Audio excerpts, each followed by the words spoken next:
Jedna zvijezda se pojavila iznad mora prije sumraka, od davnina dugih stoljeća, svih mornara zvijezda vodilja. Gledali su je svi putnici, najmanji sa ruba ljubavi. Gledali su je i slijedili, prognani u duši ranjeni. O zvijezdo ti što vjekovima sjaš, pokaži nam put do djeteta.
Hvala Isus i Marija, poštovani gledatelji Laudato televizije i lijep pozdrav iz Splita.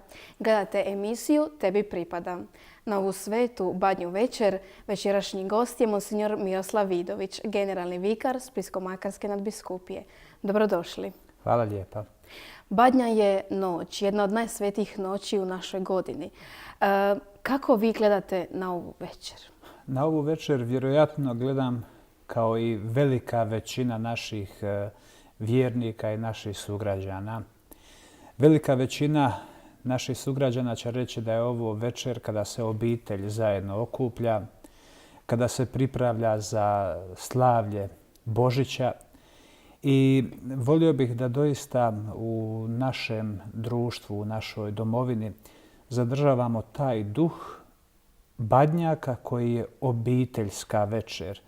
Večer gdje smo zajedno, to je povlašteni trenutak i povlašteno mjesto obitelji. Naravno, ta badnja večer, ona ima svoj korijen. To nije večer radi večeri, nije večer radi komina ili vritula ili bakalara, nego ona ima svoj izvor. A njen izvor je upravo onome što iščekujemo, rođenje Isusa Krista. Za nama je ovo vrijeme iščekivanja, vrijeme došašća, vrijeme kada se intenzivnije pripremamo ne samo za ovu večer, već i za sutrašnji dan, svetkovinu Božića. Koliko naši vjernici danas, po vašem mišljenju, zaista žive to došašće? Svatko bi trebao osobno odgovoriti na to pitanje. Ako možda ovako gledamo sa strane, generalno rekao bih da se dogodio jedan kvalitativni skok u ozbiljnosti priprave za Božić. Često mi naglašavamo sve ono što Božić nije. Često naglašavamo konzumerizam, često naglašavamo potrošnju, često naglašavamo svo blještavilo izvanjsko. Ono jest tu, ali nije samo to. Zaboravimo od ranog jutra da ljudi idu na zornice. Evo zadnjih 15-20 godina ovdje u našoj nadbiskupiji baš se toliko proširila ta žudnja, to iščekivanje kroz rano ustajanje. Ljudi dolaze na svete mise, posjećuju svoje crkve, mole, pripremaju se. Tako da vjerujem da vjernici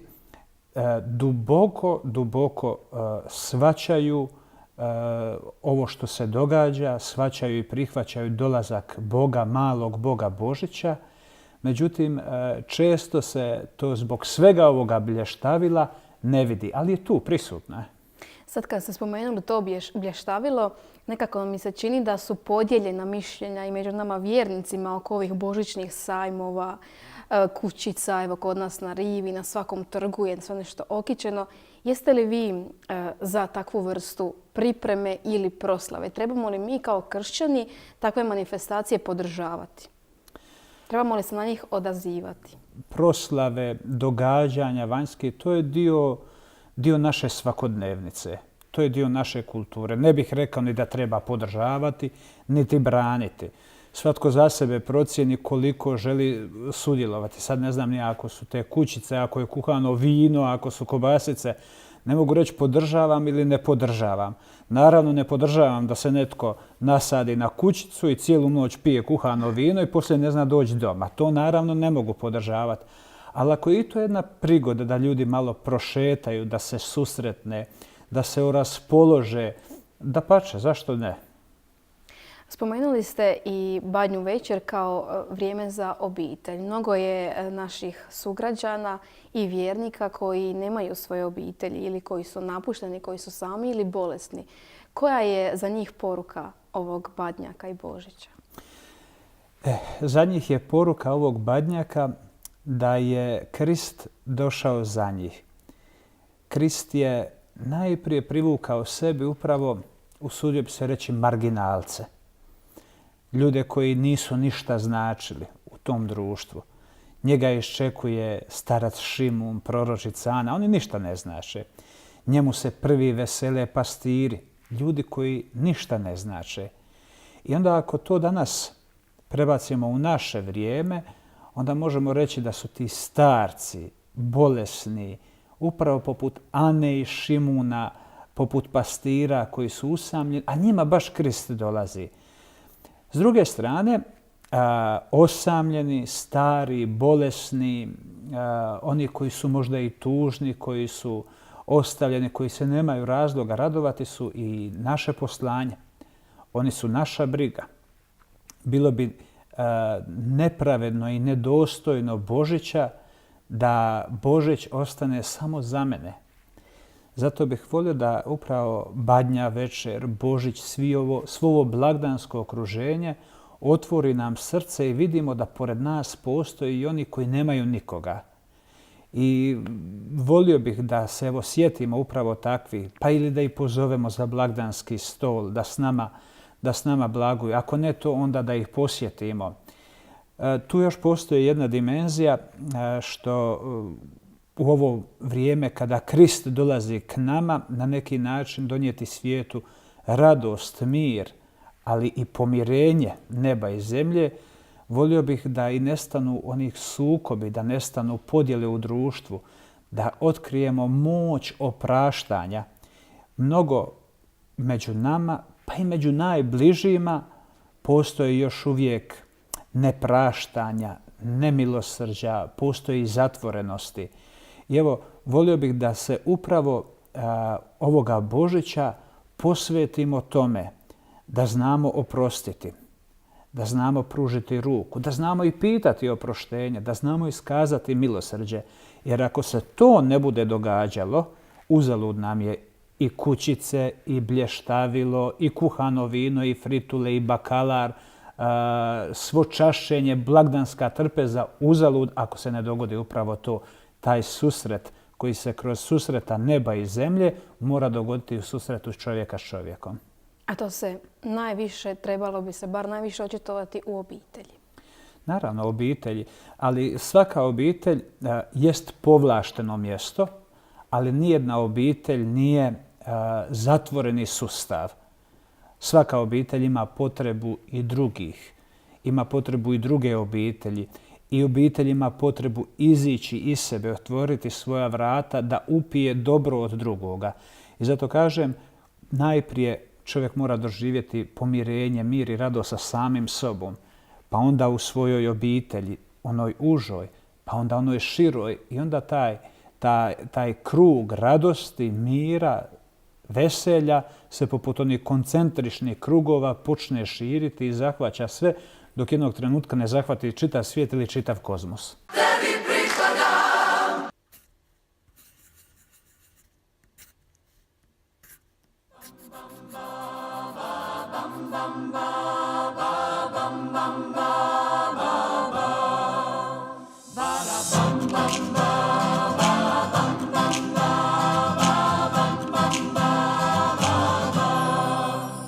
Božić dolazi, osjećaš li, vjeruješ li, čuješ li?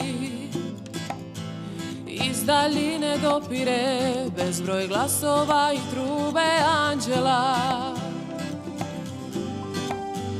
Božić dolazi, na tvoja vrata kuca, reci mi. Hoćeš li otvoriti i Božjem sinu se pokloniti? Nek moje srce budu jasle, nek se rodi dijete, Božja riječ. Ja ću pokloniti se njemu, darove mu srca svoga donijeti. Mir s neba nek me ispuni.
moje srce budu jasle, nek se rodi dijete Božja riječ.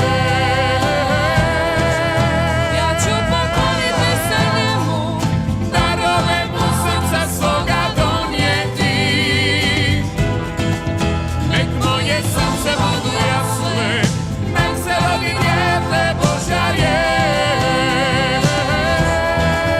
Ja ću pokloniti se njemu, darove mu srca svoga donijeti. Mir s neba nek me ispuni.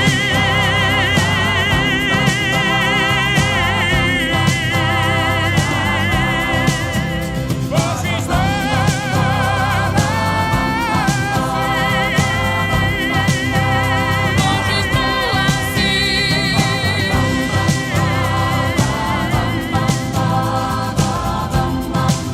mir s neba nek me ispuni. Ja ću pokloniti se njemu. Mir s neba nek nas ispuni.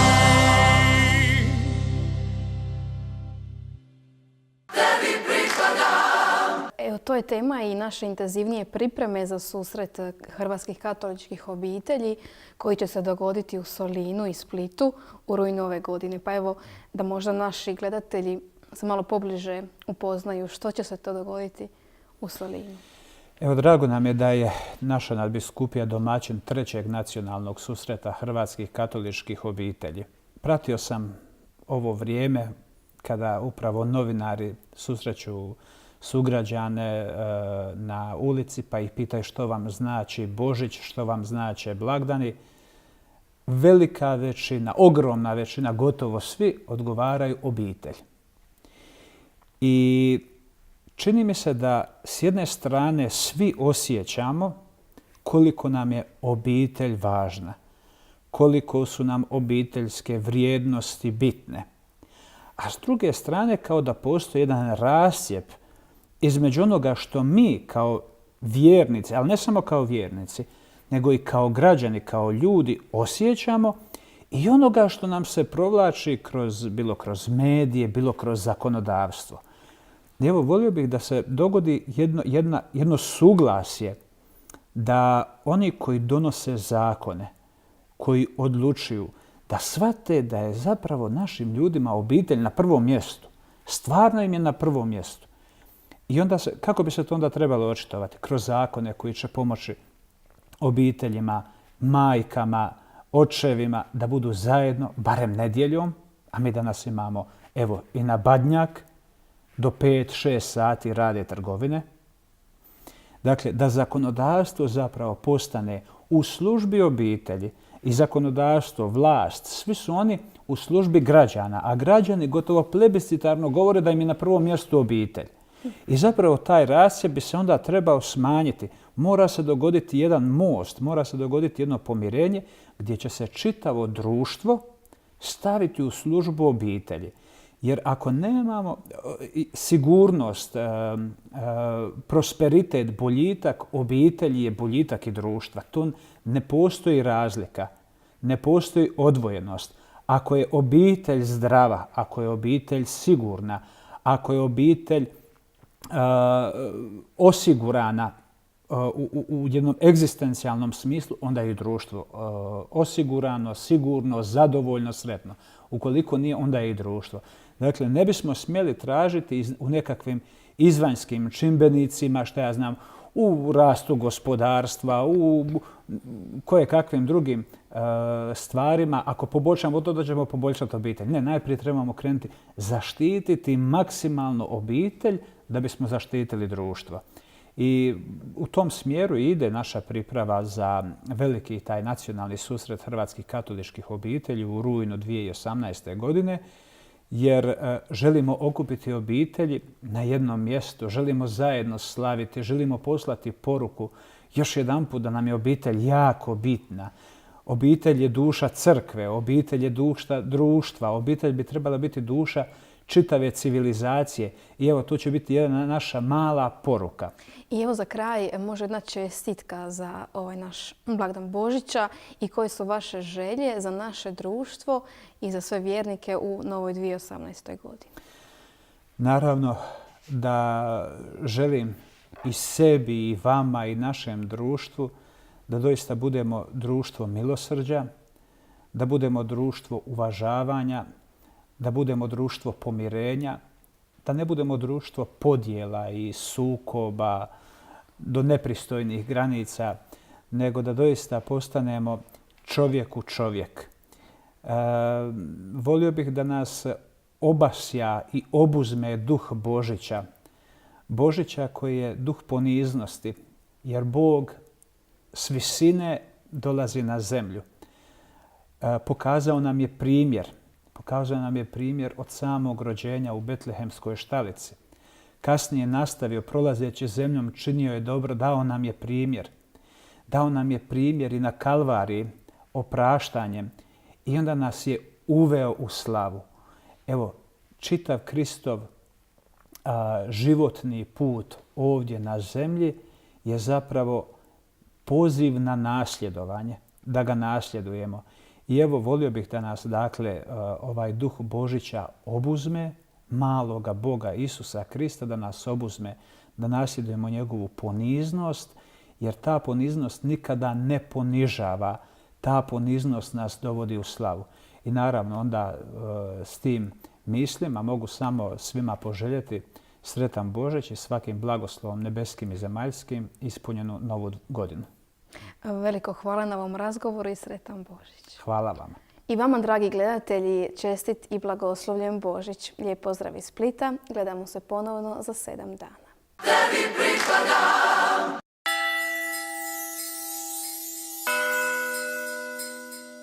Mali Isuse, sretan rođendan.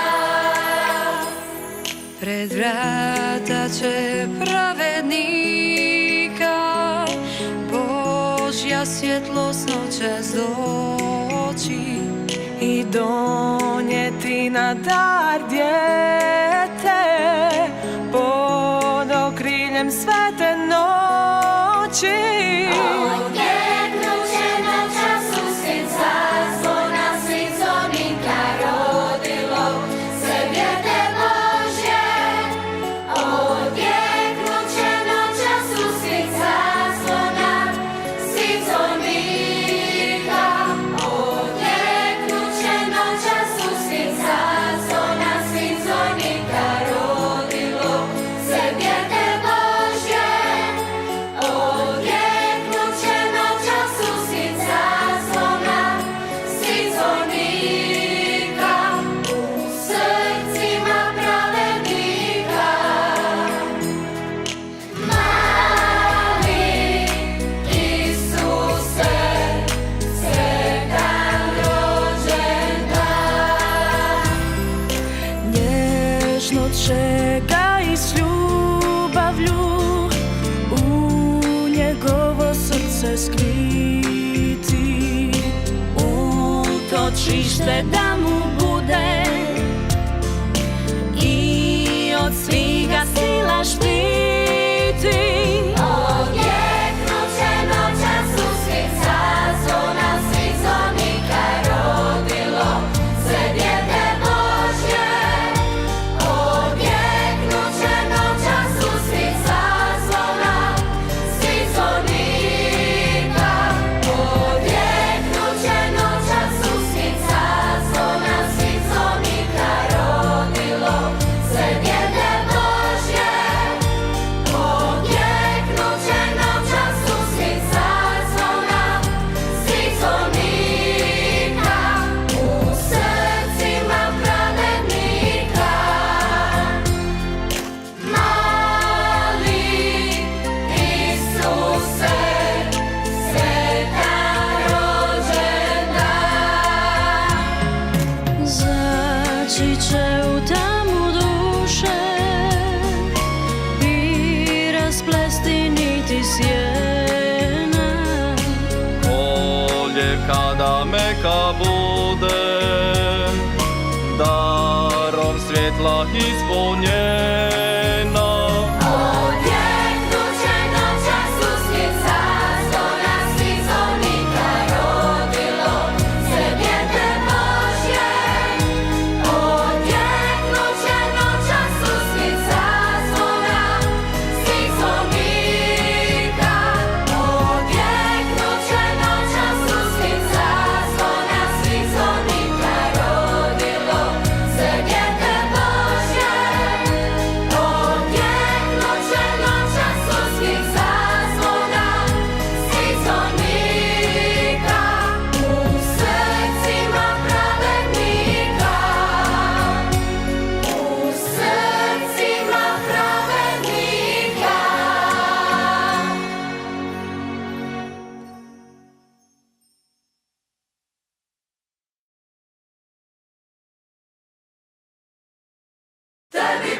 pripadam, samo tebi pripadam, tebi pripadam.